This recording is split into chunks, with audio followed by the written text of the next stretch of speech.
পানিতে লবণাক্ততার কারণে ঝুঁকির মুখে পড়েছে উপকূলীয় নারীর স্বাস্থ্য। তাই বিশ্ব পানি দিবসে সুপেয় পানি সরবরাহের দাবিতে কলসি মিছিল হয়েছে উপকূলীয় জেলা বাগেরহাটের মোংলায়।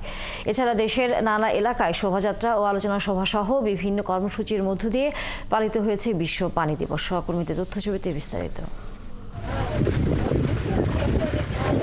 বিশ্ব পানি দিবসে বাগেরহাটের মোংলার দক্ষিণ কাইনমারিতে পশুর নদীর পাড়ে খালি কলসি হাতে মিছিল হয়েছে।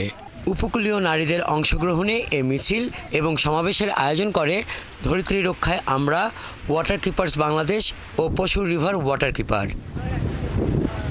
মিছিলে উপকূলীয় নারীরা জরুরি ভিত্তিতে সুপেয় পানি সরবরাহের দাবি তোলেন। মিঠা পানির উৎস ভরাট, দখল ও দূষণ বন্ধের দাবি তুলে মিছিল শেষে অনুষ্ঠিত সমাবেশে বক্তারা জানান, লবণাক্ত পানি পানে উপকূলের নারীদের জরায়ু সংক্রমণ বেড়েছে।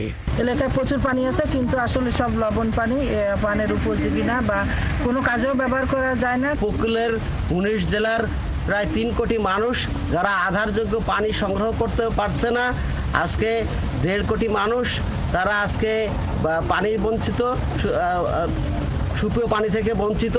আজকে নারীরা তারা লবণাক্ত পানি খেয়ে তাদের জরায়ু সংক্রমণ বেড়ে যাচ্ছে। শোভাযাত্রা ও আলোচনা সভার মধ্য দিয়ে মানিকগঞ্জে বিশ্ব পানি দিবস পালন হয়েছে। সকালে জেলা প্রশাসকের কার্যালয় থেকে বের হয় শোভাযাত্রা।